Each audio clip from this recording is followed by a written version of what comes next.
ଯାଇଥିବେ ବସ ସମସ୍ତେ କଲ୍ କରି ବସ ଭଲ ବସ ସବୁ କଣ କରୁଛ ଚିତ୍ର ବନଉଛ ସମସ୍ତେ ଭଲ ଅଛ ଖାଇକି ଆସିଛ ସମସ୍ତେ ଖାଇଛ କଥା ହଉନ କାହିଁକି ଖାଇଛ ତ ଖାଇଛ ନା ହଉ ଠିକ ଅଛି ଆଜି କଣ ପଢିବାର ଗପ ଶୁଣିବା କୁହ କଣ ପଢିବା ୱାଇ ପଢିବା ନା ଗପ ଶୁଣିବା ନା କଣ ତମର କଣ୍ଢେଇ ଆଉ ତମର ଶିପଲା କଣ୍ଢେଇ ଶିପଲା ଆଉ ତମର ବଢିଆ ଆଉ ତମର ରାନୀ ତମର ହଉ ଠିକ ଅଛି ବଢିଆ ହଉ ଆଜି ଆମେ କଣ ପଢିବା ୱାଇ ପଢିବା ନା କଣ ଗପ ଶୁଣିବା ତାହେଲେ ଆଜି ଆମେ ଗୋଟେ ଗପ ଶୁଣିବା ହେଲା ଦିନେ ଗୋଟେ ଗାଁରେ ଜଣେ ପିଲାଟା ଥିଲା ହେଲା ତମମାନଙ୍କ ବୟସର ପିଲା ଛୋଟ ପିଲାଟା ତାର ନା କଣ ମୁନ୍ନା ହେଲା ମୁନ୍ନା ସେ ହଉଛି ବହୁତ ଭଲ ଛୁଆ ସେ ବହୁତ ଭଲ ପିଲା କିନ୍ତୁ ତାର ଗୋଟେ ଖରାପ ଅଭ୍ୟାସ ଥିଲା ସେ ଖେଳୁଥିଲା ନାଚୁଥିଲା ଡେଉଁଥିଲା ଆଉ ଚକୋଲେଟ ଖାଇବାକୁ ବି ସେ ବହୁତ ଭଲ ପାଉଥିଲା ହେଲା ହେଲେ ସେ ପିଲାର ଖରାପ ଅଭ୍ୟାସ ଟା କଣ ସେ କେବେ ଦାନ୍ତ ଘଷୁ ନଥିଲା ଶୁଣୁଛ କଣ୍ଢେଇ ଶୁଣୁଛ ହେଲେ ସେ କେବେ ଦାନ୍ତ ଘଷୁ ନଥିଲା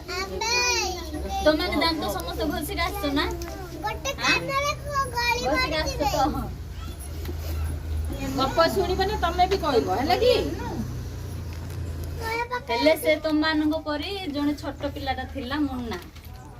ସେ ଖେଳୁଥିଲା ନାଚୁଥିଲା ଗାଉଥିଲା ଚକୋଲେଟ ଖାଉଥିଲା ସେଟା ଅଭ୍ୟାସ ଥିଲା ତାର ଚକୋଲେଟ ଖାଇବାରେ ହେଲେ ସେ ଦାନ୍ତ ଘଷୁ ନଥିଲା ସେଟା ହଉଛି ତାର ଖରାପ ଅଭ୍ୟାସ ଥିଲା ସବୁବେଳେ କୁହେ ତାର ମା ପୁଅ ଦାନ୍ତ ଘଷ ନହେଲେ ବ୍ୟାକ୍ଟେରିଆ ଆସିବ ତମ ପାଟିକୁ ବୋଲି କିନ୍ତୁ ତାର ମାକୁ ସେ କହୁଥିଲା ନାଇଁ ମା ମୁଁ ଆଜି ଘଷିବିନି କାଲିଠୁ ଘଷିବି ହେଲା ପୂଜା ଶୁଣୁଛ ନା ସବୁ ଶୁଣ ହେଲା ତାପରେ ସେମିତି ହେଲା ପରେ ତା ମା କହୁଥିଲା ତଥାପି ଶୁଣୁନଥିଲା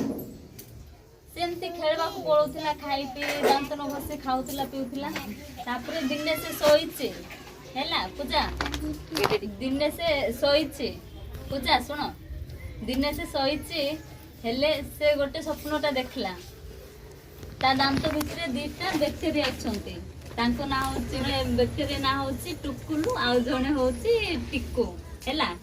ତାପରେ ସେମାନେ ପୁରା ତାଙ୍କ ଦାନ୍ତ ଭିତରେ ପୁରା ଡେଉଁଛନ୍ତି ନାଚୁଛନ୍ତି ତାପରେ ସେ ବହୁତ ଡରିଗଲା ତାପରେ ଟୁକୁଲୁ କହିଲା ବହୁତ ବଢିଆ ହେଇଛି କଣ ଆଜି ମୁନା ଦାନ୍ତ ଘଷିନି ଦାନ୍ତ ବୋଲେ ଦାନ୍ତ ଘଷିନି ଯେ ଆମେ ଏଠି ରହିବା ପାଇଁ ବହୁତ ସୁବିଧା ପାଉଛୁ ଆଉ ଆମେ ଏଠି ନାଚିବା ଡେଇଁବା ବୋଲି କହୁଛନ୍ତି ତାପରେ ମୁନ୍ନା କହିଲା ନାଇଁ ତମେ ମୋ ପାଟିରୁ ଯାଉ ମତେ ବହୁତ ଯନ୍ତ୍ରଣା ହଉଛି ବୋଲି କହୁଛି ହେଲା ତାପରେ ହେଲେ ବି ତୁ ତ ଦାନ୍ତ ସଫା କରୁନୁ ଦାନ୍ତ ତ ସିନା ଅଛି ଆମେ ଏଠି ତ ଦାନ୍ତ ଭିତରେ ଆମେ ରହିବୁ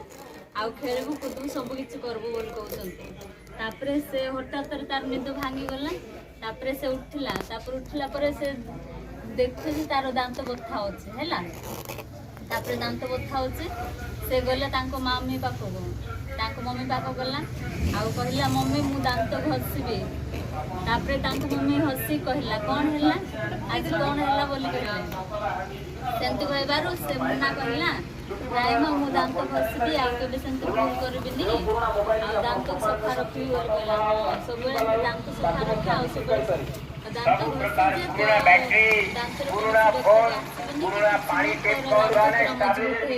ସୁସ୍ଥ ସବୁବେଳେ ରହିବ ତାପରେ ସେ ଦିନଠୁ ସେ ମୁନା ଦାନ୍ତ ଘଷିଲା ଆଉ ଦାନ୍ତ ସବୁବେଳେ ସଫାସୁତୁରା ରଖିଲା ହେଲା ସେ ଦିନଠୁ ତାର ଦାନ୍ତ ବଥା କିଛି ହେଲା କିଛି ନାହିଁ ତ ସେଥିପାଇଁ ଆମେ ବି ସବୁବେଳେ ଦାନ୍ତ ଘଷିବା ସମସ୍ତେ ଘଷିକି ଆସୁଛ ତ ଘଷିଛ ସବୁବେଳେ ଦାନ୍ତ ଘଷିକି ଆସିବ ଆଉ ଗାଧେଇବ ସଫାସୁତୁରା ରହିବ ହେଲା।